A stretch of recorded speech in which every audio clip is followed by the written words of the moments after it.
ना। तो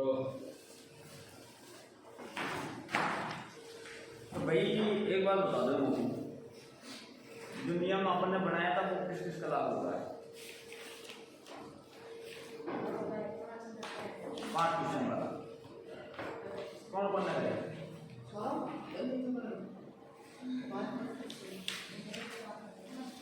कोई नहीं किया? तेरे चल रहा कर लियो। और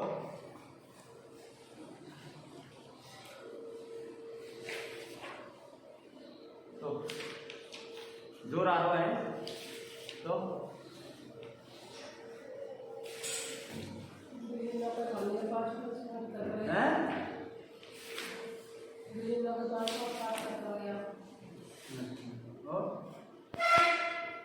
कर लिए 5 पार्ट। फिर दादी तो कर ले 5 पार्ट ने एक संग याद।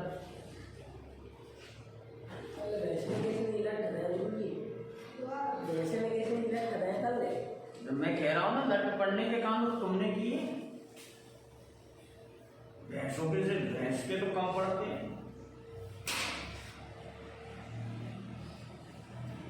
हमारे दोस्त से भी अधिक पड़े।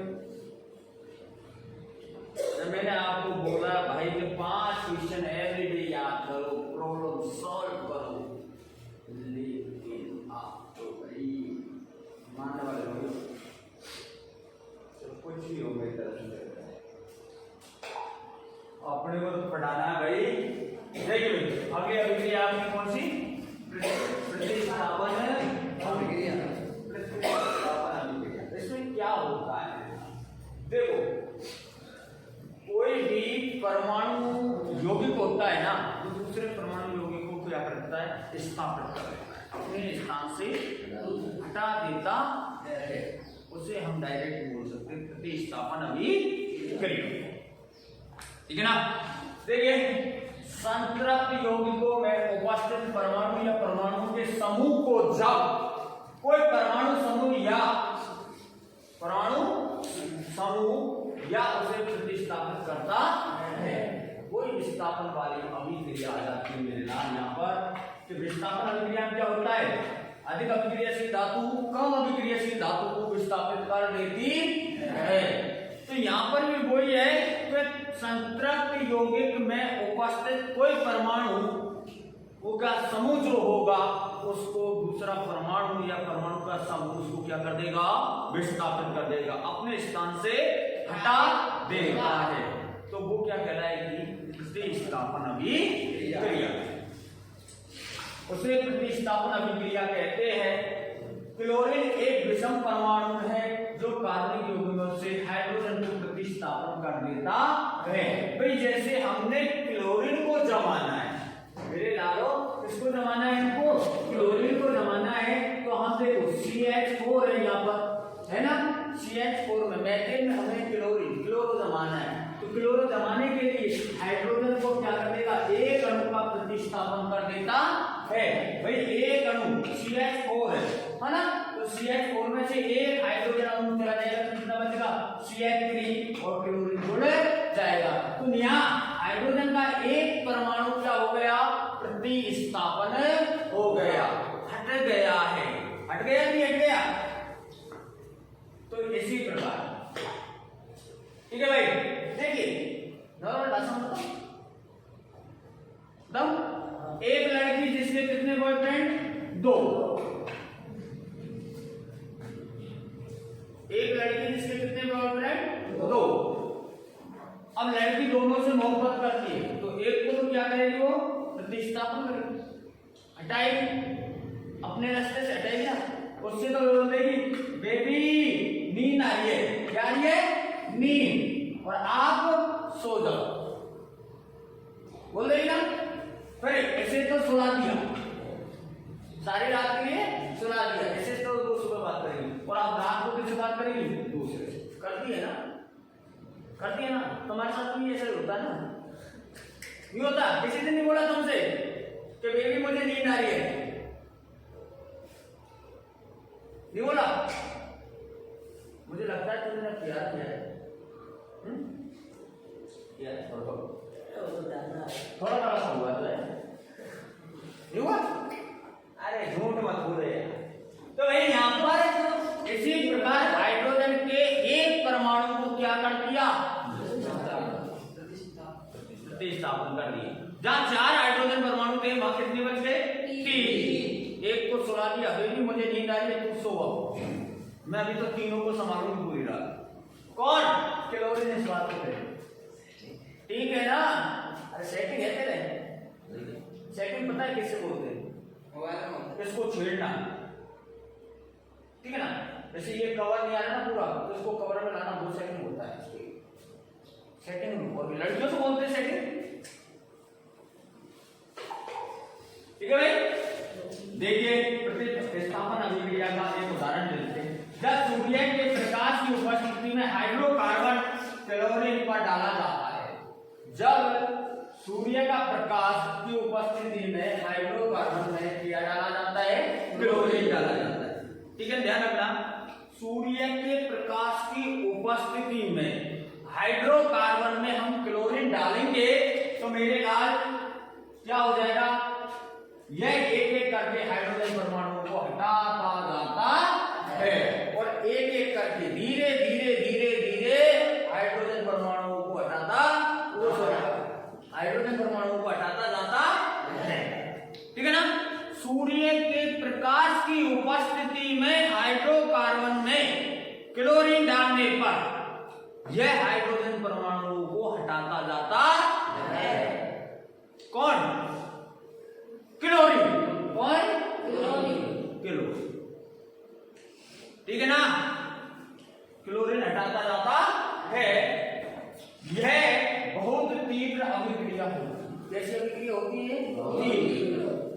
क्लोरीन हेलोजन प्रकारात्मक समूह का विषम परमाणु है।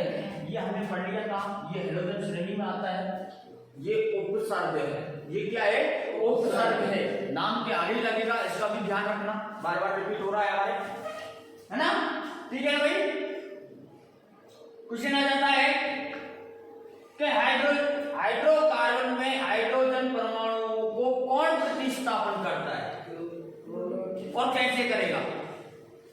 मान लिया हाइड्रोकार्बन में हाइड्रोजन परमाणु कैसे प्रतिस्थापन होते हैं,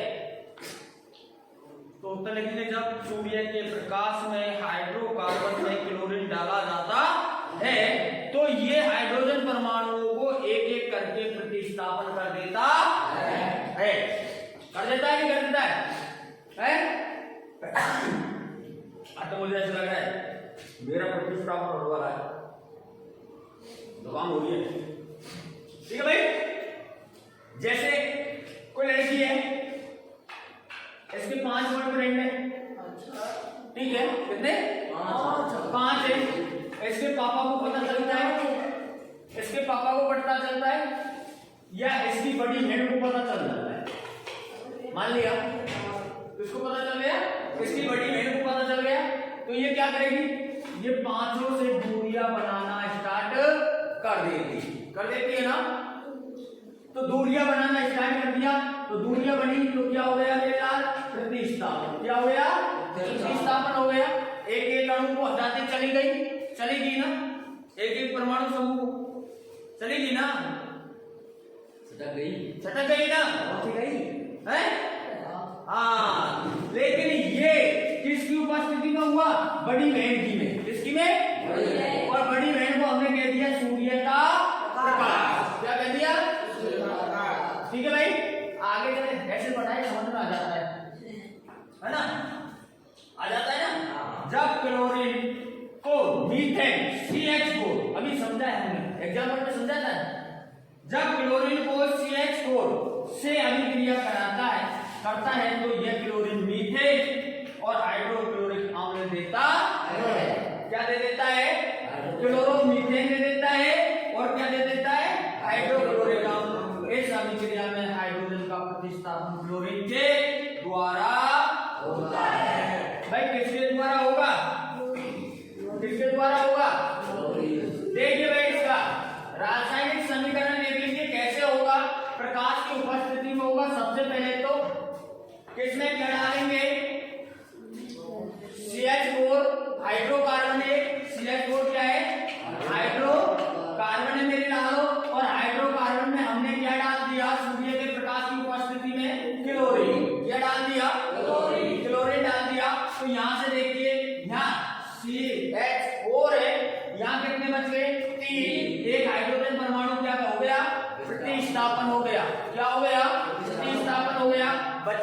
में 3 और 3 के साथ में क्या जुड़ गई? क्लोरीन जुड़ गई प्लस HCl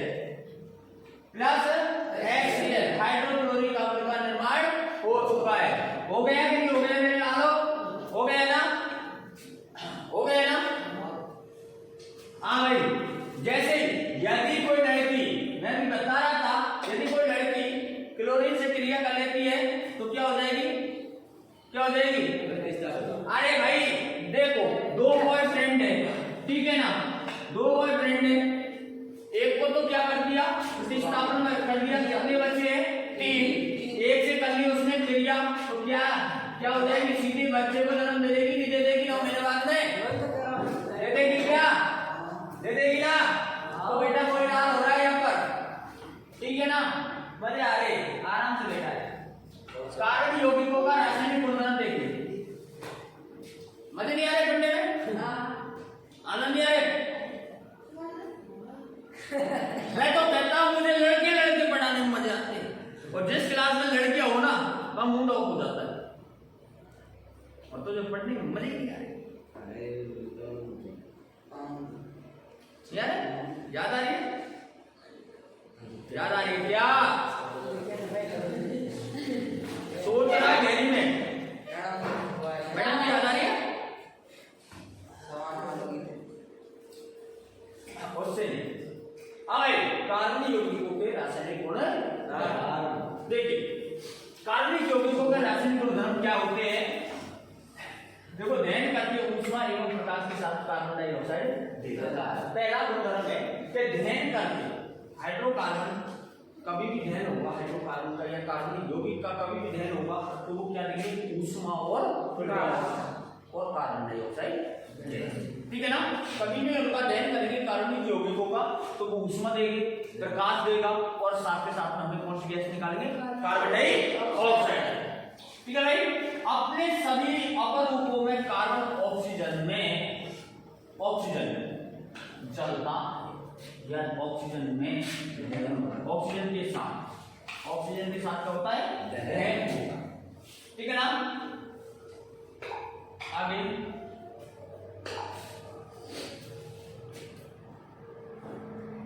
ठीक है, यहाँ CO2 को क्या करता है मेरे लाल? मुक्त करता है। क्या करता है? दहन करने पर कार्बनिक यौगिकों को सरलता से ऑक्सीकृत किया जा सकता है।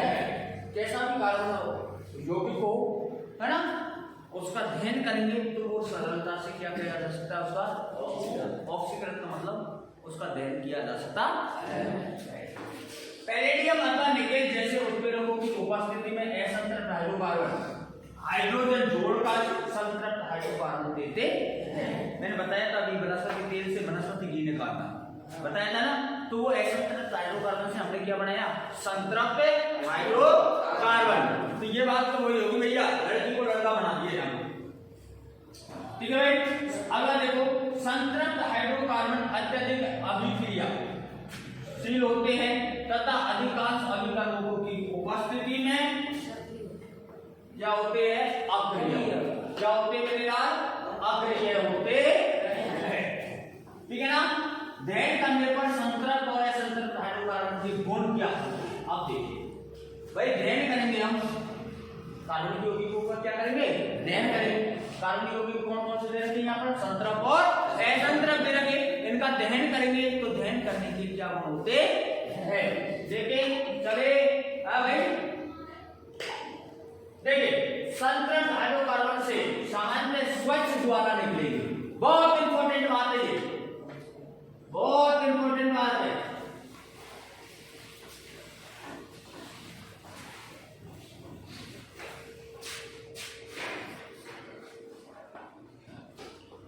गुरुजी हो, हाजी हो, ये नोट्स पर पांच भेजाने जवाब आ गए इसमें, और क्या? अब 2 और आ गई है, और क्या? तो इसको पढ़ना नहीं है? हैं? पढ़ना है? खत्म तो किताबी होती है पूरी, नहीं होती है क्या? हैं? होती है? कितनी गर्लफ्रेंड है? अरे मां साहब याद की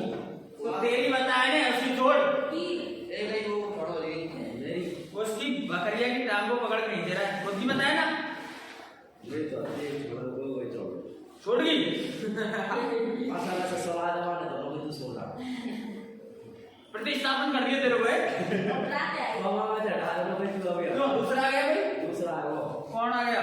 क्लोरीन आ गया, ब्रोमीन आ गया, लेड आ गया, लेड लेड आ गया। लेड तो आ ही नहीं सकता यार, या तो क्लोरीन आएगा, क्या ब्रोमो आएगा, क्या आयोडीन आएगा। अबे बता लिया? हाँ लिख लिया। देखिए संतृप्त हाइड्रोकार्बन से जब भी संतृप्त हाइड्रोकार्बन का दहन करेंगे तो वो कैसी ज्वाला के साथ चलेगा मेरे लाल? स्वच्छ ज्वाला के साथ। जबकि असंतृप्त कार्बन यौगिकों का अत्यधिक काले धुएं के साथ क्या होता है? दहन होता है और ये पीली ज्वाला देते हैं। काला धुआं देंगे और क्या देंगे? पीली ज्वाला। कौन से? असंतृप्त हाइड्रोकार्बन। आपने देखा है एलपीजी गैस को जलते हुए नीली ज्वाला के साथ जलती है। कैसी ज्वाला के साथ? नीली। और अपशिष्ट में धुआं देती है क्या? वो नहीं देती ना। जबकि लकड़ी को जला हुआ तो लकड़ी कैसी ज्वाला के साथ जलेगी? पीली के साथ। और क्या देगी? धुआं देगी कि नहीं देगी? तो बेटा कोई मान लो कि गैस कौन सी हो गई? संतृप्त, और लकड़ी क्या हो गई? असंतृप्त हो गई ना। चले आगे।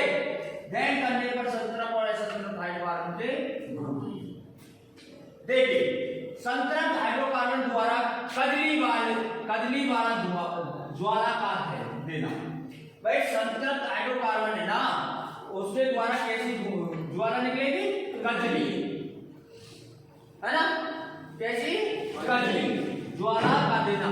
वायु की आपूर्ति को सीमित कर देने से हाइड्रोकार्बन का पूर्ण दहन नहीं हो पाता है। भाई यहाँ क्या होता है कि वायु की आपूर्ति हो जाती है, वायु की पूर्ति नहीं होती, ऑक्सीजन की पूर्ति नहीं होगी।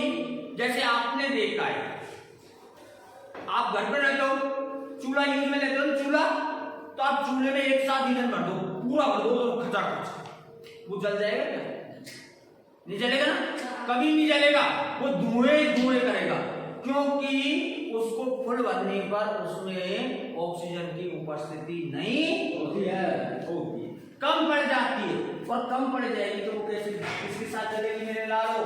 धुएं के साथ। किसके साथ? धुएं के साथ। इसलिए उसका पूर्ण दहन नहीं हो पाता है। और इसे अपूर्ण दहन होने पर संतृप्त हाइड्रोकार्बन से आगे देखो से भी कजली धुआं निकलती है। और घरों में उपयोग में लाई जाने वाली गैस, केरोसिन के स्टोव वायु के लिए छिद्र होते हैं जिनसे पर्याप्त मात्रा में ऑक्सीजन मिलकर स्वच्छ नीली ज्वाला के साथ जलता है। आपने देखा होगा, स्टोव भी देखा होगा, उसमें छोटे छोटे छिद्र होते हैं, होते भी होते हैं। गैस स्टोव देखा है, गैस स्टोव, उसके ऊपर वो होता है स्टैंड होता है ना, 4 टांगों वाला होता है ना, वो क्यों लगाते हैं? क्योंकि उसमें से ऑक्सीजन निकल सके। और आपने गैस का पाइप देखा बेटा, उसमें नीचे चूल्हे के नीचे तो उसमें छिद्र होता है छिद्र होता है ना। तो क्यों होता है? क्योंकि उसको क्या मिल सके? पूर्ण रूप से ऑक्सीजन। क्या मिल सके? ऑक्सीजन। और ऑक्सीजन मिलेगी तो स्वच्छ नीली ज्वाला के साथ जलेगी। कैसी ज्वाला के साथ? नीली ज्वाला के साथ। ठीक है ना। आगे, बर्तनों की तली काली पड़ जाती है, क्यों? इसका मतलब क्या है? भाई बर्तनों के जो तले होते हैं नीचे से, बर्तनों के जो कूले होते हैं वो काले क्यों पड़ जाते हैं? किसी दिन तुम्हारे भी लाल होंगे बंदर की तरह, ये ध्यान रखना, थोड़ा पता नहीं कब होगा। अभी तो बर्तनों को देख लो क्यों होता क्योंकि पहला कारण होता है वायु छिद्र कैसे होते हैं मेरे लाल? बंद। जहां से ऑक्सीजन की संपूर्ण मात्रा मिलती है वो वायु छिद्र क्या हो जाते हैं? बंद। और बंद हो जाएंगे तो वो कैसी ज्वाला के साथ जलेंगे? पीली के। और कैसा धुआं देंगे? काला। ठीक है। दूसरा कारण है इसका, ऑक्सीजन की पूर्ति सही ढंग से नहीं मिल रही है। तो ऑक्सीजन मिलेगी नहीं जब छिद्र बंद है तो। ठीक है ना। आपके नाक छिद्र को बंद कर दिया जाए तो आपको ऑक्सीजन मिल जाएगी क्या? नहीं मिलेगी ना। हाँ मिल जाएगी क्या? आपका ईंधन बर्बाद हो रहा है, ऑक्सीजन मिलेगी नहीं, छिद्र नहीं है तो आपका ईंधन पूर्ण रूप से जलेगा नहीं, धुआं के साथ जलेगा, ऊष्मा प्रकाश नहीं देगा, तो उसमें आपके आपके 3 कारण है किसके? बर्तन के कलीले काले और कोयले। ठीक है भाई। अब कोयले और पेट्रोलियम को जलाने से नुकसान क्या है भाई? कोयले को और पेट्रोलियम को जलाएंगे हम तो उसका नुकसान क्या होगा? देखिए, इनके दहन के फलस्वरूप सल्फर और नाइट्रोजन के ऑक्साइड का निर्माण होता है। कोयले और पेट्रोलियम को जलाने पर, इनका दहन करने पर किसका? सल्फर का और नाइट्रोजन के ऑक्साइड के अणुओं का निर्माण होता है। सबसे इंपॉर्टेंट बात है, ध्यान रखना, बहुत अच्छी, निर्माण होता है जो पर्यावरण को क्या बनाता है? पर्यावरण को क्या बना देता है? और वायुमंडल के ऊपर जो परत है मेरे लाल, ओजोन, वो उसको नष्ट करने में ये सहायक होता है। ओजोन परत को नष्ट करने में कौन सहायक है? कोयले और पेट्रोलियम को जलाना, है ना? जो जलाने पर सल्फर और नाइट्रोजन हमें प्रदान होते हैं, इनके अणु जो हमें प्रदान होते हैं वो वायुमंडल को प्रदूषित करते हैं और प्रदूषित होने के साथ साथ ओजोन परत को भी नष्ट कर देते हैं। ठीक है भाई। कोयले और पेट्रोलियम के अपूर्ण दहन से कजली वाली धुआं निकलती है। कैसी? कजली वाली। तेरे काले काले नैना। हाँ भाई, कार्बन और पेट्रोलियम के अपूर्ण दहन से कार्बन मोनोऑक्साइड नाम का एक खतरनाक प्रदूषण होता है। कार्बन मोनोऑक्साइड भाई ये इतना खतरनाक है, इतना खतरनाक, यदि श्वसन क्रिया के दौरान हमें इसको दे दिया जाए ना तो आदमी का पता नहीं चलता है मौत किस कारण हुई।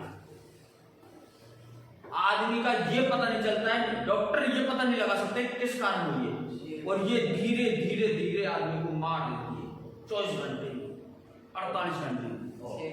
हाँ, यदि इसको शरीर के अंदर प्रवेश करवा दिया जाए कार्बन मोनोऑक्साइड को तो उस आदमी की क्या हो जाती है? मृत्यु। हाँ हाँ हाँ, ठीक है भाई। आगे चले।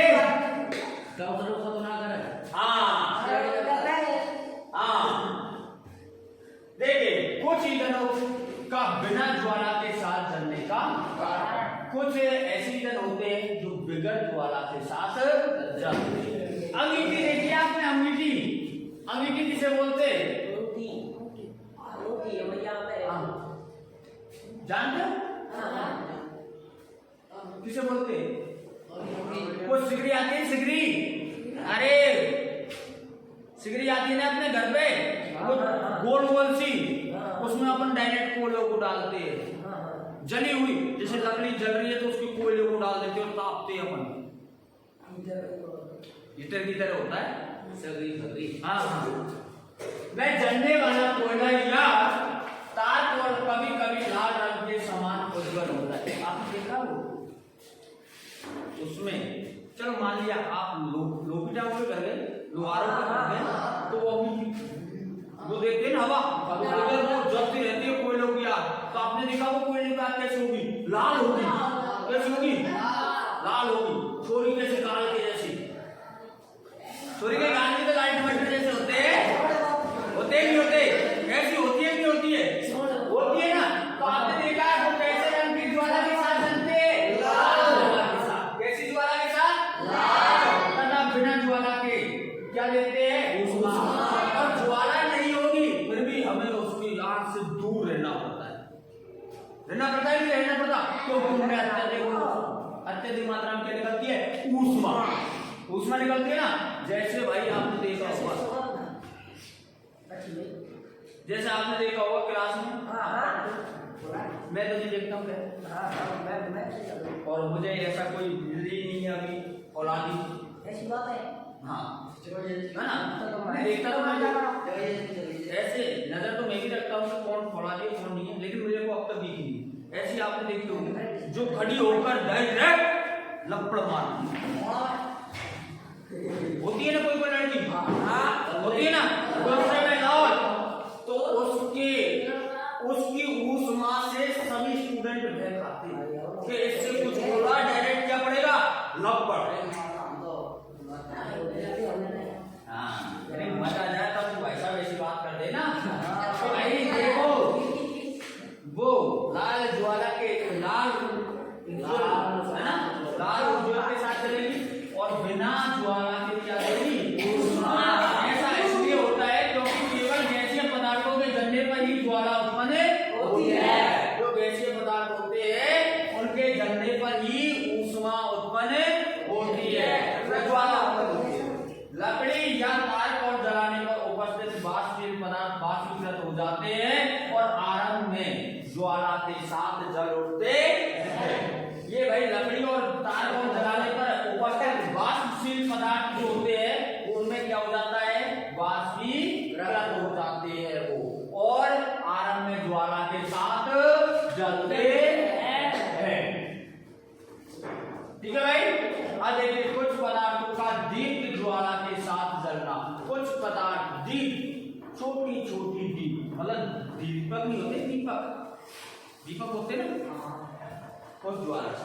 गैसीय पदार्थों के परमाणुओं को ताप देने पर एक दीप्त ज्वाला दिखाई देती है तथा उज्ज्वल होना आरंभ करती है। प्रत्येक तत्व के द्वारा उत्पन्न रंग उस तत्व की अभिलक्षण गुण होता है। ठीक है।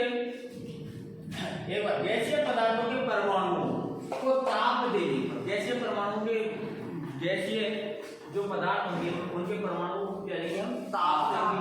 तो वो एक दिए के समान की दीप में दिखाई देने लगती है, उनको ज्वाला उज्ज्वल होगा, है ना, उजाला होना स्टार्ट हो जाएगा और प्रत्येक तत्व के द्वारा उत्पन्न रंग, जो भी रंग उत्पन्न होगा उस तत्व का अभिलक्षण गुण कहलाएगा। ठीक है भाई, हो गया। आगे चले।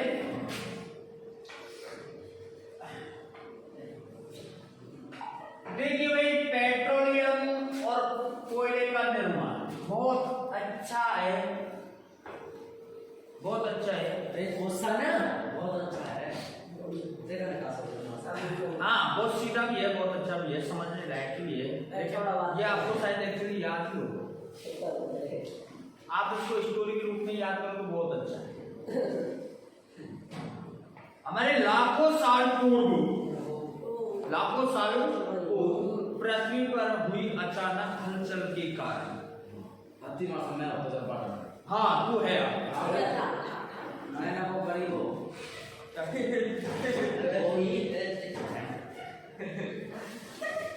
पृथ्वी पर अचानक हुई हलचल के कारण सारे पेड़ पौधे हैं वो जमीन के निचले स्तर पर चले गए और उन पर लगातार मिट्टी की परतें छंटी चली गई। हाँ आया। तो उन पर लगातार मिट्टी की क्या चंटी गई बेटा, परतें छंटी गई और वो धरती के अंदर दबते चले गए। ठीक है ना। अब वो दबते चले गए ना, तो वहां जैसे भाई वायु तो पाएगी, तो उच्च दाब, वजन हो गया दाब, उच्च ताप, जो प्रकाश था, जैसे हम गर्म वस्तु को डालते हैं तो ऊष्मा तो देगा नहीं देगा, तो उच्च ताप और उच्च दाब के कारण सारे पेड़ पौधे कोयले में रूपांतरित हो गए। सारे पेड़ पौधे किसमें रूपांतरित हो गए, कोयले। इस प्रकार तो कोयले का निर्माण हुआ। ठीक है ना। वही घटना दोबारा हुई, हलचल हुई और समुद्र जो थे, समुद्री जीव तो वो मरकर समुद्र के पैंदे में बैठ गए। पैंदा जो बीचों बीच होता है ना गोल, उसमें बैठ गए। सारे समुद्री जीव जंतु मर के मृत होकर उस पैंदे पर बैठ गए और उन पर लगातार मिट्टी की क्या चढ़ती गई, परत चढ़ती गई। और उच्च दाब और उच्च ताप के कारण ये किसमें परिवर्तन हो गए, पेट्रोलियम पदार्थ। किसमें, ठीक है ना। अब देखो दोनों का निर्माण पेड़ पौधों से हुआ है, कोयले का निर्माण सजीव से हुआ है और जीव जंतु क्या थे, सजीव थे, इसलिए और दोनों जीवों से हुआ है। दोनों क्या थे, पेड़ पौधे क्या थे, जीव, और मृत जो जीव थे, जीव जंतु समुद्री, वो भी जीव थे, है ना। तो दोनों जीव है ना, इसलिए इनको जीवाश्म ईंधन बोलते, इसलिए इनको जीवाश्म ईंधन बोलते हैं। किस किस को, कोयले को और पेट्रोलियम को। ठीक है ना। तो इनका दोनों का निर्माण किससे हुआ है, जीवों से हुआ है। निर्माण की प्रक्रिया एक ही है कि भाई पृथ्वी पर हुई अचानक हलचल के कारण, है ना, निचली सतहों पर जो वन थे वो मिट्टी के अंदर दब गए और ऊपर लगातार मिट्टी की परतें चढ़ती गई। इधर समुद्र के जो जलीय जीव जंतु थे वो मृत होकर समुद्र के तल में या समुद्र के पैदे में बैठ गए, उन पर भी लगातार मिट्टी की क्या चढ़ती गई, परतें। और उच्च ताप और उच्च दाब के कारण पेड़ पौधे तो कोयला में रूपांतरित हो गए और जलीय जीव जंतु किसमें रूपांतरित हो गए, पेट्रोलियम। किसमें, पेट्रोलियम। इस प्रकार हमें कोयला भी प्राप्त हुआ और क्या हुआ, पेट्रोलियम। देख लीजिए, चट्टानों की परतों के पीछे नीचे दब गए, धीरे धीरे क्षय होकर कोयला बन गए तथा गैस लाखों वर्ष पुराने छोटे समुद्री पौधों तथा जीवों के अवशेष हैं जिनके मृत होने से उनके समुद्र तल में डूब गए और गार से ढक गए, गार में मिट्टी से ढक गए या कच्चे से ढक गए, है ना। उन मृत अवशेषों पर बैक्टीरिया आक्रमण कर प्रबल के कारण तेल या गैस का निर्माण हुआ। बात वही है, मैं बता रहा हूं, वो याद रखो, आप सीधा बोल रही, मैंने बताया जो ही लिखो आपको रहे, यदि आ जाता है तो पेट्रोलियम और कोयले के निर्माण को समझाइए, ठीक है ना। एक 2 नंबर का है, ठीक है मेरे लाल। क्या हो गया, हाँ, इनके गैसों का भी निर्माण होता है। किसका भी निर्माण होता है मेरे लाल, गैसों का भी निर्माण होता है। देखिए एल्कोहल, एथेनॉल, ये हमने पढ़ लिया था। एल्कोहल का सूत्र CH3, एथेनॉल का CH3 CH2OH, OH जोड़ दिया है और इसमें से परमाणु, हाइड्रोजन परमाणु हटा दिया है। अब देखिए सामान्य एथेनॉल और को एल्कोहल कहा जाता है और एथेनॉल को हम क्या कह सकते हैं, एल्कोहल कह सकते हैं।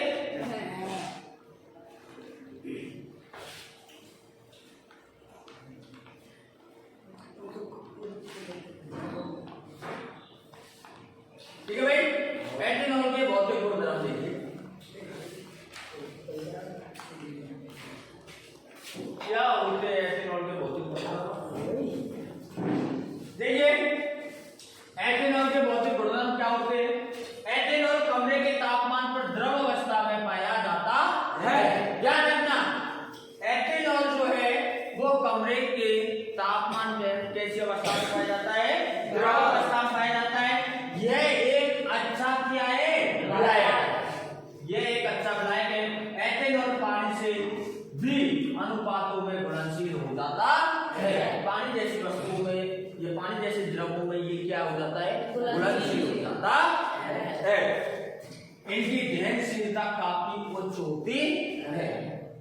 जो दहन होती है इनका तो उच्च स्तर पर होता है, इनको जलाने के लिए उच्च ताप की आवश्यकता होती है। ठीक है भाई, आगे देखिए।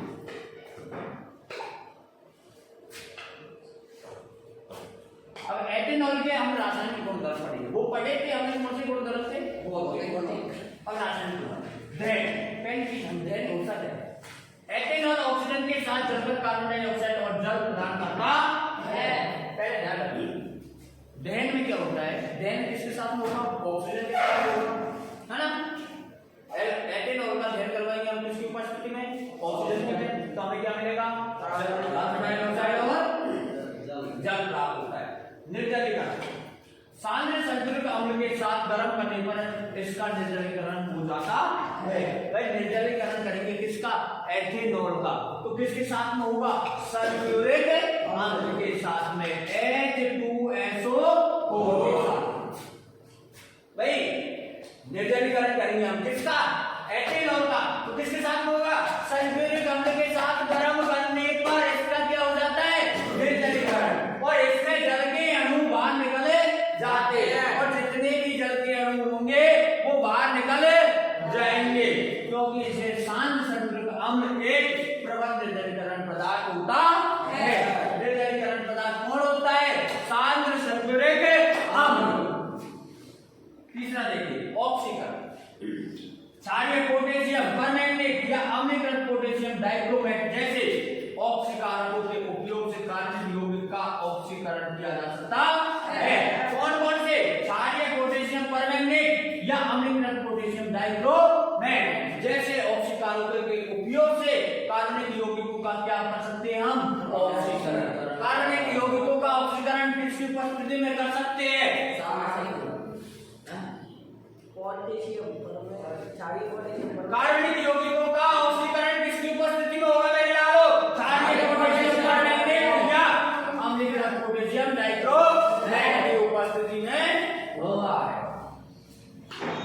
पहले ही बता दिया मैंने, ठीक है। क्योंकि ये पदार्थ कार्बनिक यौगिकों में ऑक्सीजन को जोड़ते हैं। अगला एस्टरीकरण, देखिए एथेन और कार्बोक्सिलिक अम्ल के साथ अभिक्रिया से एस्टर का निर्माण होता है। एस्टर का निर्माण कब होगा मेरे लालो, उससे ना जाता है एस्टर के निर्माण को। देखिए तो एथेन और की अभिक्रिया किसके साथ में करवा दे, कार्बोक्सिलिक अम्ल के साथ में करवा दे, तो क्या बन के आ जाएगा एस्टर। क्या बन के आ जाएगा एस्टर। आ जाएगा नहीं आ जाएगा?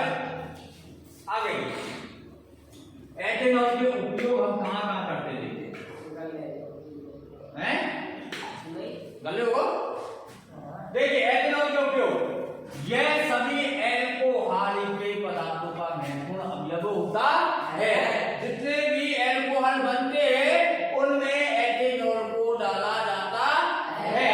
उद्योग में इसका उपयोग एक अच्छे विलायक के रूप में भी होता है। उद्योग होते बड़े बड़े कारखाने होते हैं, उसमें इसका एक अच्छे विलायक के रूप में उपयोग किया जाता है।